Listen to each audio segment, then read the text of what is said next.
ನೋಡಿ, ಒಂದನೇದು ವೀರಶೈವ ಲಿಂಗಾಯತ ಎರಡೂ ಒಂದೇ, ಭಿನ್ನ ಅಲ್ಲ, ಬೇರೆ ಅಲ್ಲ ಅನ್ನುವಂಥ ಮಾತನ್ನು ಮೊದಲಿನಿಂದ ನಾವು ಪ್ರತಿಪಾದನೆ ಮಾಡ್ತಾ ಇದ್ದೇವೆ. ಮತ್ತು ಶತಾಯುಷಿಗಳಾದಂಥ ನಮ್ಮೆಲ್ಲರ ಆರಾಧ್ಯ ದೈವರಾದಂಥ ಪರಮಪೂಜ್ಯ ಶಿವಕುಮಾರ ಮಹಾಸ್ವಾಮಿಗಳವರು ಅವರೇ ಈ ವಿವಾದ ಎದ್ದಿದ್ದಂಥ ಸಂದರ್ಭದಲ್ಲಿ ಘೋಷಣೆ ಮಾಡಿದ್ದಾರೆ, ವೀರಶೈವ ಲಿಂಗಾಯತ ಎರಡೂ ಒಂದೇ ಅಂತೇಳಿ ಹೇಳಿ. ಅದನ್ನು ಪ್ರತಿಪಾದನೆ ಮಾಡುವಂಥ ಒಂದು ದೃಷ್ಟಿಯಿಂದ ಹುಬ್ಬಳ್ಳಿಯಲ್ಲಿ ವೀರಶೈವ ಲಿಂಗಾಯತ ಏಕತಾ ಸಮಾವೇಶ ನಡೀತು. ಮಠಾಧಿಪತಿಗಳ ಒಕ್ಕೂಟನೂ ಅದರಲ್ಲಿ ಅವರೆಲ್ಲ ಸೇರಿ ಆಯೋಜನೆ ಮಾಡಿದಂಥದ್ದು.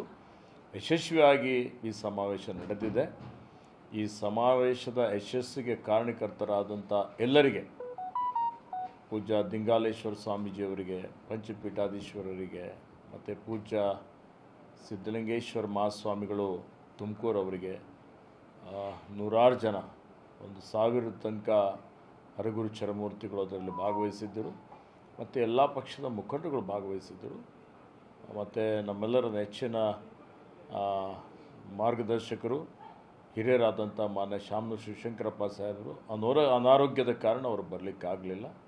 ಹೀಗಾಗಿ ಉಪಾಧ್ಯಕ್ಷನಾಗಿ ಇವತ್ತು ನಾನು ಆ ಒಂದು ಸಭೆಯಲ್ಲಿ ಭಾಗವಹಿಸಿ ಮಹಾಸಭೆಯ ನಿಲುವೇನಿದೆ ಅದನ್ನು ತಿಳಿಸಿದ್ದೇನೆ. ಸರ್, ಇದು